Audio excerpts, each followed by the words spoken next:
Welcome back to the Commodities Institute podcast. I'm Emily Coaster, and today is January 12th, 2026.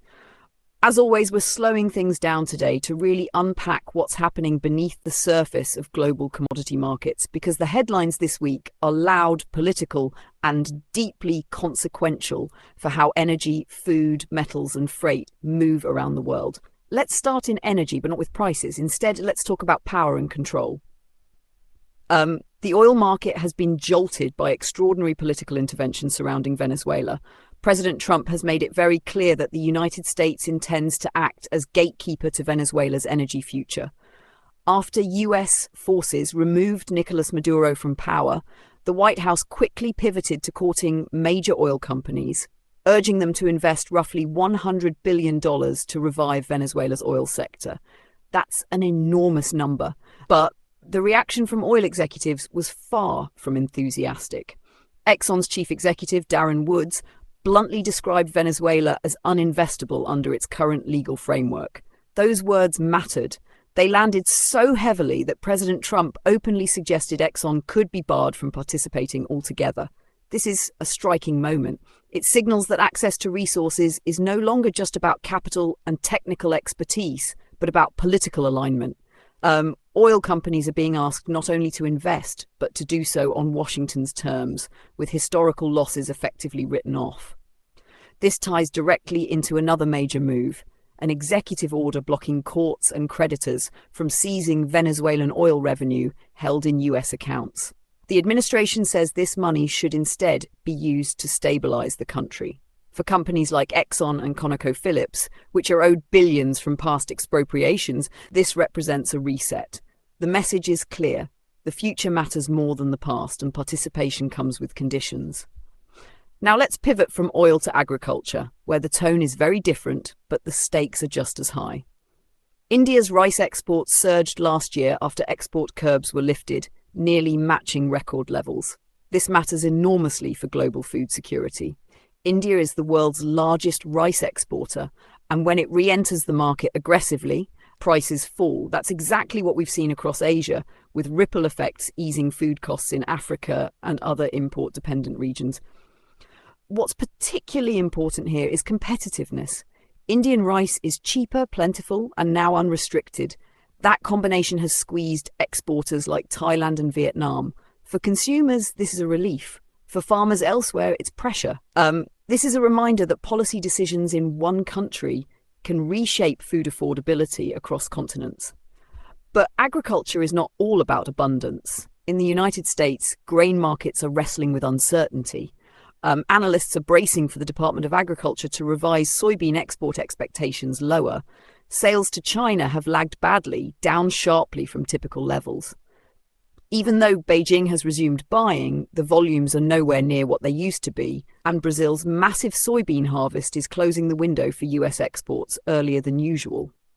Corn tells a slightly different story. The US crop is enormous, potentially record-breaking, but demand must keep pace. Feed use is under pressure as cattle herds shrink after years of drought. Large stockpiles may weigh on prices, reminding farmers that big harvests do not always mean big profits. From fields, let's head underground and offshore to metals. Japan's rare earth ambitions are one of the most fascinating stories in commodities right now. A Japanese research vessel has set sail to extract rare earth-rich mud from 6 kilometers beneath the seabed near Minamotori Island. This is not commercial mining yet. It's a proof of concept and a geopolitical statement. China dominates rare earth supply, and recent export restrictions have reignited fears of dependency. Japan has worked for years to diversify, cutting its reliance on China dramatically, but for certain heavy rare earths, dependence remains almost total.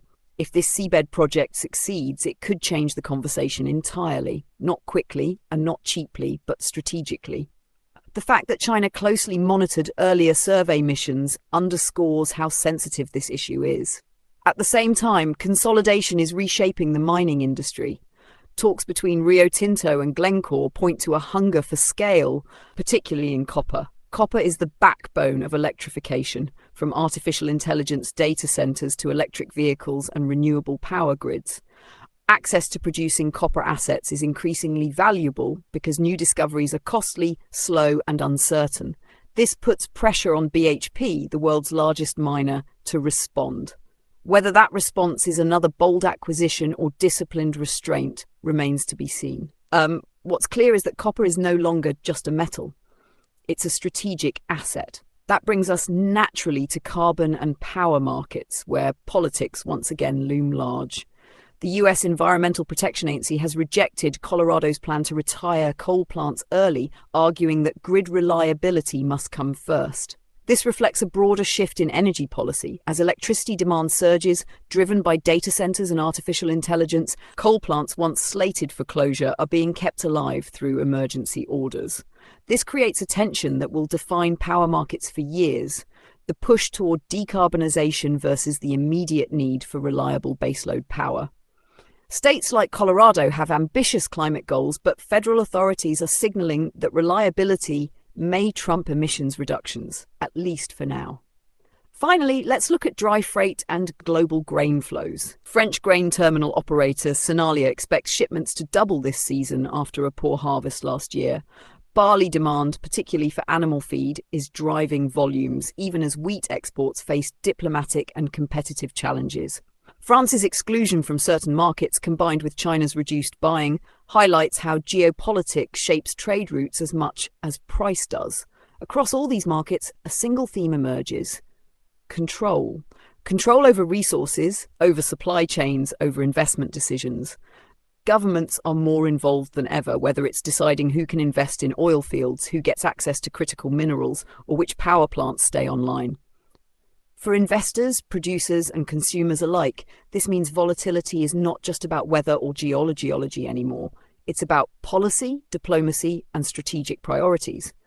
Understanding commodities today requires understanding power in its many forms. That's where we'll leave it for today. These are complex, fast-moving stories, and we'll continue to follow them closely as they evolve.